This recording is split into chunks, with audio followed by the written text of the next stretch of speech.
Bienvenue pour cette analyse.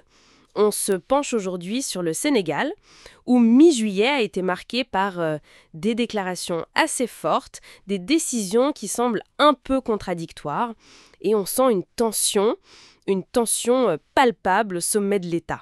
Absolument.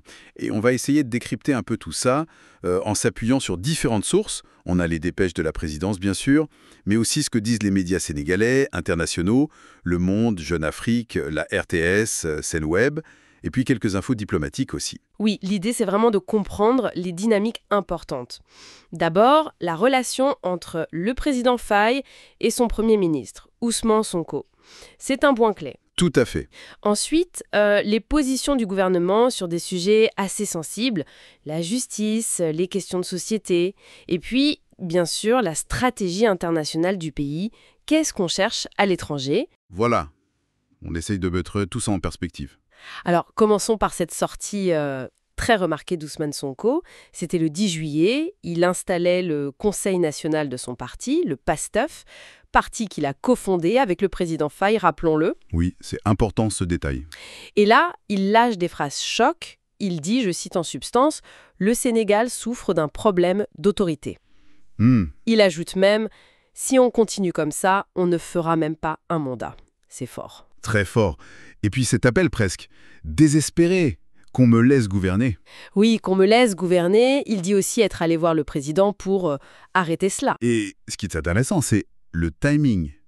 Ça arrive juste après la confirmation définitive de sa condamnation pour diffamation. C'était le 1er juillet. 6 mois ferme par la Cour suprême. Et suite à ça, il avait déjà critiqué la justice en disant qu'elle était l'un de nos plus gros problèmes. Donc, on a un Premier ministre qui, publiquement, exprime une friction avec le pouvoir présidentiel, on le devine, et qui critique ouvertement la justice après une décision qui le concerne directement. Comment on peut lire ça ? Quelle posture ?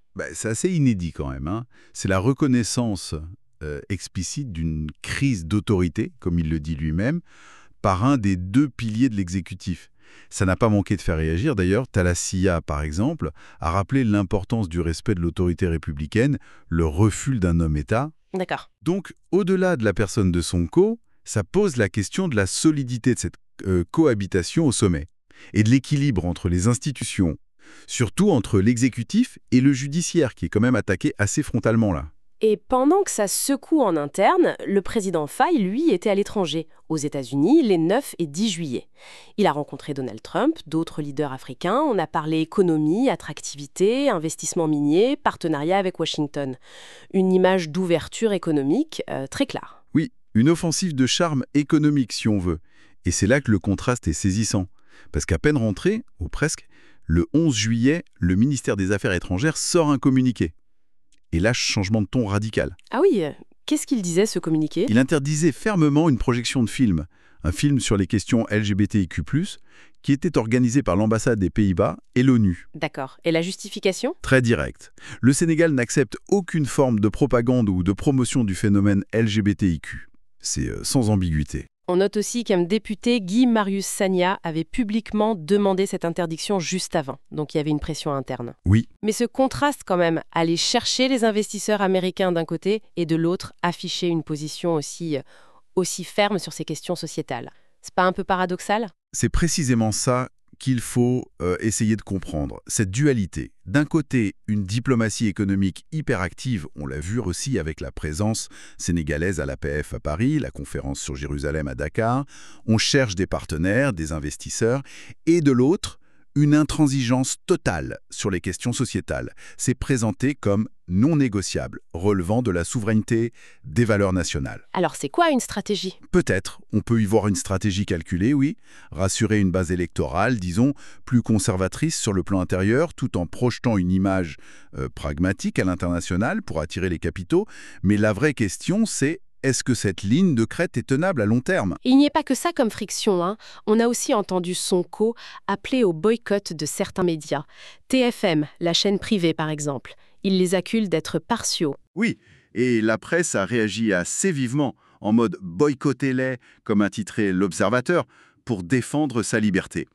Ça ajoute une couche de tension supplémentaire. Donc tension avec la presse aussi. Et tout ça, il faut le remettre dans un contexte plus large. Le gouvernement a annoncé un plan de redressement économique. La dette est importante. Et en parallèle, on entend des alertes. Certains partis, comme ceux de la Convergence démocratique et sociale, la CDS, parlent de menaces contre la démocratie. C'est pas rien. Bon, alors si on essaye de rassembler les pièces du puzzle, on a une tension ouverte au sommet de l'État, Frei Sonko, des critiques fortes contre la justice, ce grand écart entre l'ouverture économique internationale et la fermeté, voire l'intransigeance sur le sociétal et le judiciaire en interne, et des tensions avec les médias. Qu'est-ce que ça nous dit tout ça? C'est quoi les signaux? Les sources convergent pour parler d'une tension croissante. Ça, c'est indéniable. Tous ces événements de mi-juillet, ils soulèvent des questions vraiment fondamentales sur comment fonctionne cette cohabitation Faye-Sonko.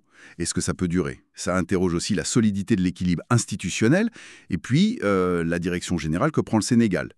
Pour ceux qui observent la région, c'est crucial de saisir ces dynamiques internes, parce que le Sénégal reste un pays très influent en Afrique de l'Ouest. Ce qui s'y passe a des répercussions. Donc en résumé, très rapide. Un Premier ministre qui défie l'autorité, qui critique la justice. Un président qui cherche des dollars à l'étranger. Une ligne rouge très claire sur les questions LGBTQI. Il y a un climat tendu avec une partie de la presse. C'est ça le tableau? C'est à peu près ça. Et ça nous amène à une dernière réflexion peut-être. Comment un gouvernement peut-il jongler entre, d'un côté, une affirmation très, très forte de son autorité en interne, quitte à bousculer les contre-pouvoirs comme la justice ou les médias, des positions sociétales aussi tranchées, aussi rigides, et de l'autre côté, cette volonté affichée d'attirer des partenaires internationaux, des investisseurs, qui souvent portent des valeurs assez différentes sur ces mêmes sujets. C'est la grande question de l'équilibre, en fait. Exactement. Quel équilibre démocratique est possible quand ces différentes logiques entrent en collision comme ça? C'est une question qui dépasse le Sénégal d'ailleurs, mais qui s'y pose avec une acuité particulière en ce moment.